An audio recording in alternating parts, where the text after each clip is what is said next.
एक बार की बात है, दो राज्यों में युद्ध छिड़ गया। जो छोटा राज्य था वो बहुत डरा हुआ था, क्योंकि उसके पास सैनिकों की संख्या कम थी। थोड़ी कम नहीं, बहुत कम थी। दुश्मन के पास अगर 10 सैनिक थे तो इस राज्य के पास सिर्फ 1 सैनिक था। इस राज्य के सेनापतियों ने भी युद्ध पर जाने से इनकार कर दिया, क्योंकि जीत की कोई आशा नहीं थी। इसीलिए राजा भी सेनापतियों से कुछ न कह पाए। परंतु राजा पीठ दिखाने वालों में से नहीं था। उसने एक फकीर से प्रार्थना की अपनी सेना का नेतृत्व करने के लिए। सेनापति हैरान थे कि आखिर राजा को क्या हुआ है। अगर हमने मना कर दिया तो क्या राजा एक फकीर को सेनापति बना देगा? एक फकीर को जिसे युद्ध का कोई अनुभव नहीं, जो युद्ध पर कभी गया नहीं, जिसने कभी युद्ध किया नहीं, और यहाँ तक जिसने कभी युद्ध की कभी बात तक ना की। उसे राजा ने सेना के नेतृत्व की बात कर रहा है। पर वो फकीर राजी हो गया। राजा को डर तो था, पर पीठ दिखाने से बेहतर था वीर गति को प्राप्त करना। सैनिक भी फकीर के साथ जाने से डर रहे थे, पर फकीर जोश से भरा हुआ था। सेनापति भी पीछे पीछे हो गए कि भला देखे तो सही आखिर होता क्या है। जहाँ दुश्मन के पड़ाव पर थे उससे कुछ दूर एक छोटा सा मंदिर था। वहाँ फकीर ने सारे सैनिकों को इकट्ठा कर दिया और बोला, इससे पहले कि हम युद्ध पर जाएं, कम से कम भगवान से आशीर्वाद तो ले लें, उनसे पूछ तो लें आखिर उनकी मर्जी क्या है। अगर जीतना है तो आगे बढ़ जाएंगे, और अगर हारना है तो वापस लौट जाएंगे। राजा से कह देंगे कि भगवान की मर्जी यही है कि हमारी हार निश्चित है, तो व्यर्थ में हम क्यों मरें। सैनिक भी इस बात पर राजी हो गए, क्योंकि वो भीतर से डरे हुए थे। उस फकीर ने हाथ जोड़कर आंख बंद करके भगवान से प्रार्थना की। अपनी झोली से एक सिक्का निकाला और भगवान से कहा, हे भगवान, ये सिक्का मैं ऊपर उछालूंगा।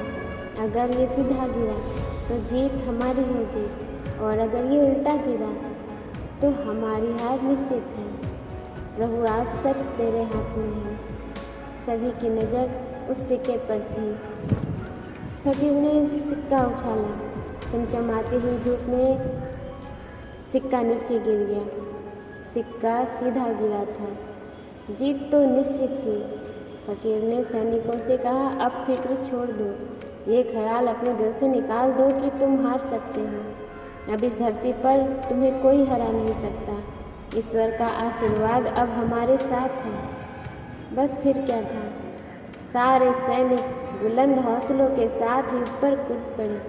7 दिनों के अंदर उन्होंने दुश्मन को परास्त कर दिया, उसी सेना को जो आकार में उनसे 10 गुना बड़ी थी।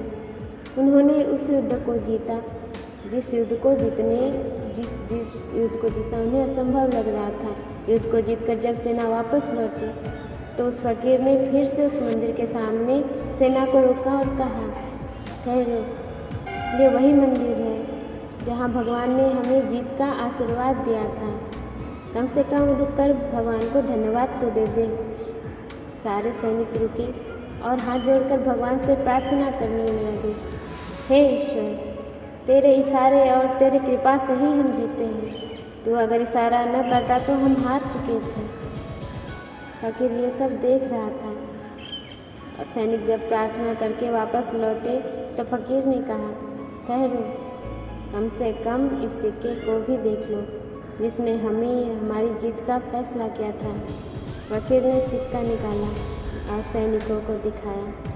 सिक्का दोनों तरफ से सीधा था, उसमें कोई उल्टा हिस्सा था ही नहीं। उठ से तो जैसे गिराओगे उससे सीधा ही गिरना था। अब फकीर ने कहा, सैनिकों, अब तुम खुद को धन्यवाद दो। न भगवान ने तुम्हें जिताया, न सिक्के ने। तुम्हें जिताया है तुम्हारे अंदर के आत्मविश्वास ने। तुम जीत की आशा से भर गए थे, इसीलिए जीते। तुम निश्चित रूप से हारते, क्योंकि तुम हार के डर से भरे हुए थे। तुम निराश थे। तुम जानते थे कि हारना ही है, पर तुम जीते क्योंकि तुम्हें अपनी जीत पर विश्वास हो गया था।